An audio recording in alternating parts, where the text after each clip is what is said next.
Good morning, everyone. Hope you all are fine at your home and just revise the syllabus which we have done previously. So today we have to start with the new topic, that is the transportation. And firstly, we'll start with the transportation in the plants. As you know, what do you mean by the transportation? It is the movement of material from the one part to the another part.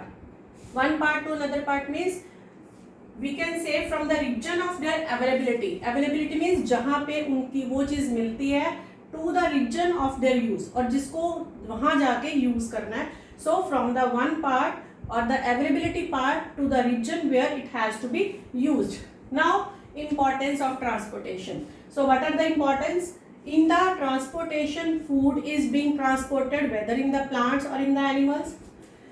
Oxygen is being transported, because if the oxygen will not be used or the reaches the blood, it will not be used properly. Then waste product should be transported or the get rid of the body, so it is also transported.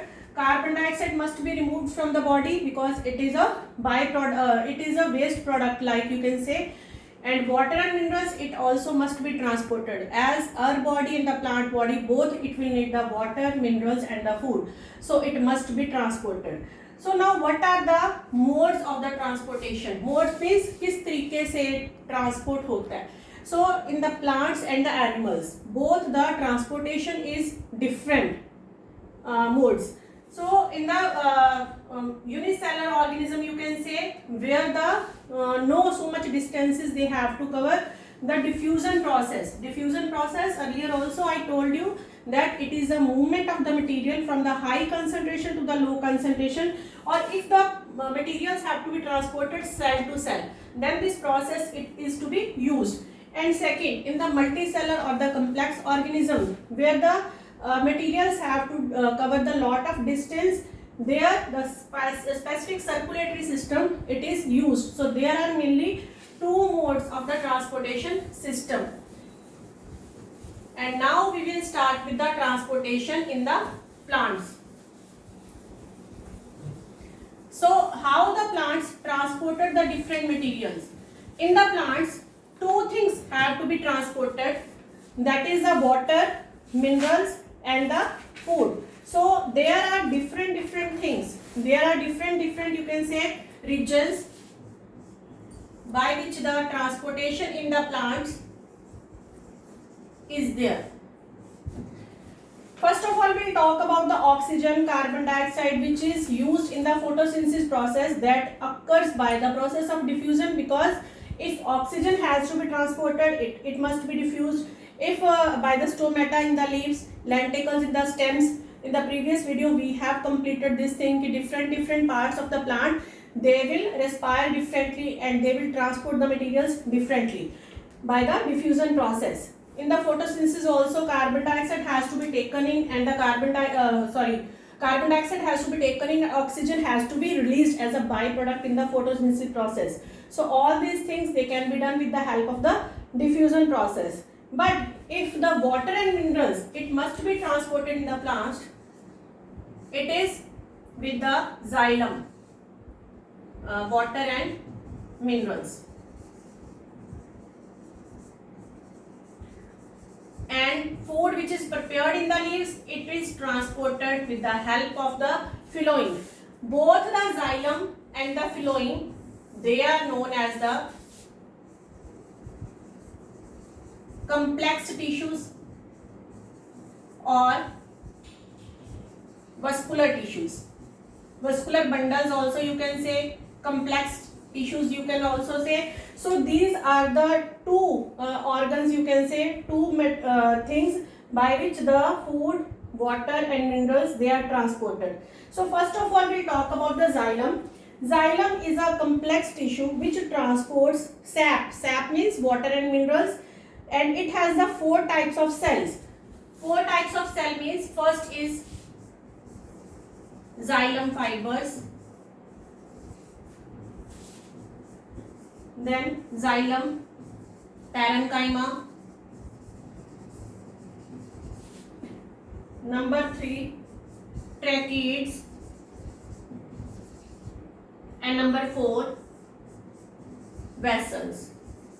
These are the four elements of the xylem tissue, and out of these 4 elements only the xylem parenchyma, only this is the living, they are the living cells, and other are dead, empty, and vessels are the long multicellular tube which are formed by end-to-end joining. Means one cell it will join to the another cell, so it is formed by the end-to-end joining.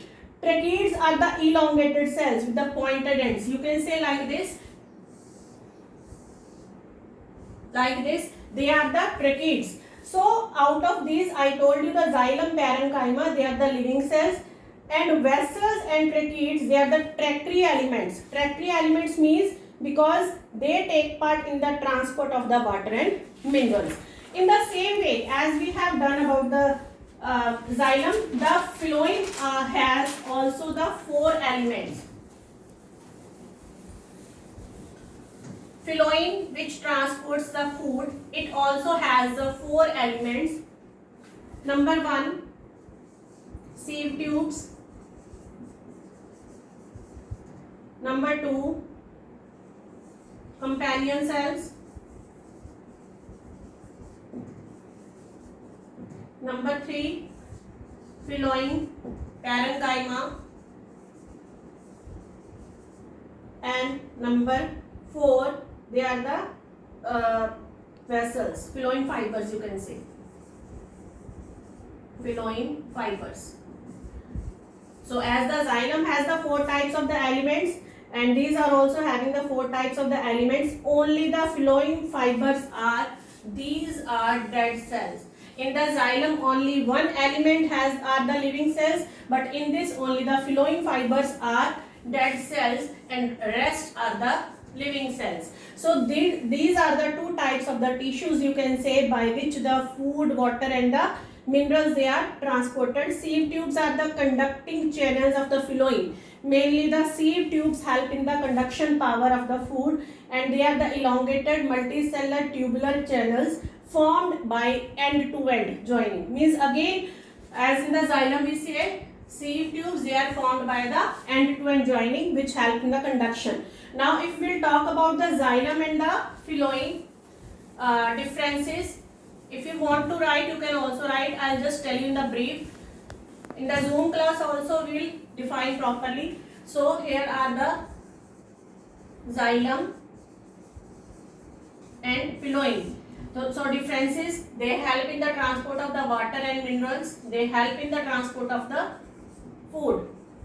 In this only 1 element, means out of the 4 elements, 1 are the living cells. In this, out of the 4, only 1 are the having the dead cells. Number 3, conducting tissues. There are 2 types of conducting tissues, tracheids and vessels, and there are only 1 type of the conducting tissues, that is the sieve tubes. Then number 4, pressure transport occurs due to the pressure in the negative pressure, means there is a negative pressure and in this there is a positive pressure. So these are the some of the differences between the xylem and phloem. And the transport of the food by the help of the phloem, it is known as a translocation. So translocation process means transport of the food from the leaves to the other parts of the plant, downward and the upward movement, because leaves are in the center of the plants, so they will transport the food downward also, in the upward direction also, and this process is known as the translocation process. So transport of the water and minerals and transport of the food, that will do in the explanation form in the Zoom class. So I think you must revise all these types of the tissues which are present in the plants, which help in the transportation system, and how they transport food, and what is the importance of this translocation process in the plants, that will do in the Zoom class, so that we can continue with the transportation in the animals. So be revise this. If you have any problem, just clear your doubts in the tomorrow Zoom class. Thanks. Have a nice day.